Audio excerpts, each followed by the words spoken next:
कई बार जिंदगी में ऐसे लोग मिलते हैं जो बहुत ज्यादा नहीं बोलते, ना भीड़ में नजर आते हैं, ना किसी को प्रभावित करने की कोशिश करते हैं, लेकिन अंदर से वो आग होते हैं। आज की कहानी भी एक ऐसे ही लड़के की है। नाम था उसका आरव। आरव का जन्म एक साधारण परिवार में हुआ था। उसके पिता एक छोटी सी साइकिल रिपेयर की दुकान चलाते थे। मां गृहिणी थी। घर का माहौल सीधा साधा था, लेकिन आर्थिक हालात ज्यादा अच्छे नहीं थे। आरव स्कूल तो जाता था, लेकिन न उसके पास अच्छे कपड़े होते, न महंगे बैग, और न ही वो बाकी बच्चों की तरह खेलकूद में हिस्सा लेता।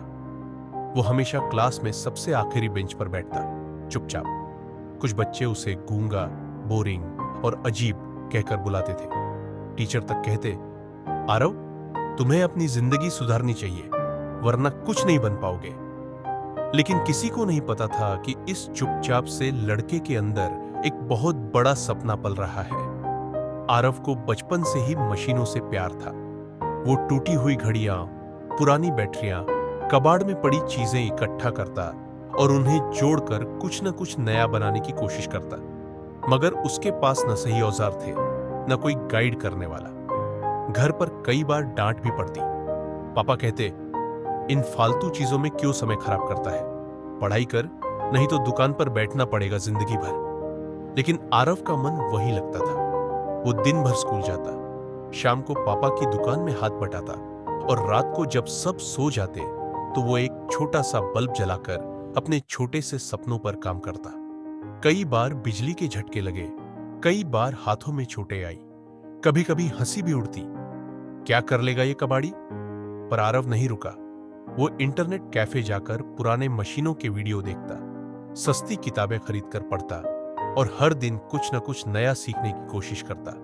वो जानता था कि दुनिया अभी उसे नहीं समझती, पर एक दिन वो खुद को साबित करेगा। एक दिन स्कूल में साइंस इन्वेंशन प्रतियोगिता की घोषणा हुई। सभी बच्चों ने अपने महंगे प्रोजेक्ट तैयार किए।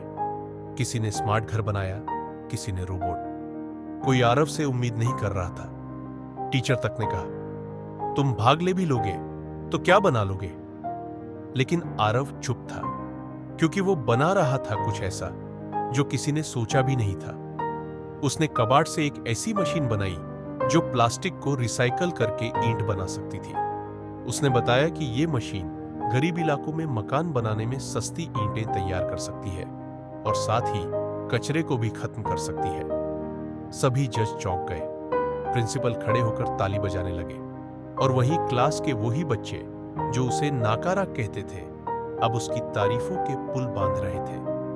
उस प्रतियोगिता के बाद आरव को एक नामी इंजीनियरिंग संस्थान की ओर से स्कॉलरशिप मिली। बड़ी कंपनियों ने उसके आइडिया में दिलचस्पी दिखाई।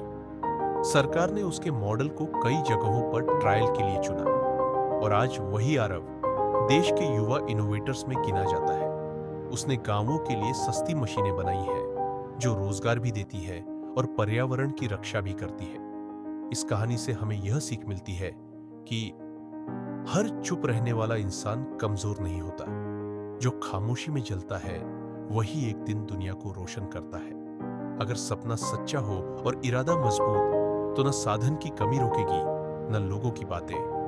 कभी किसी की मजबूरी को उसका अंत मत समझो, क्योंकि कभी कभी वही लोग सबसे बड़ा इतिहास रचते हैं जिनसे दुनिया ने सबसे कम उम्मीद की होती है।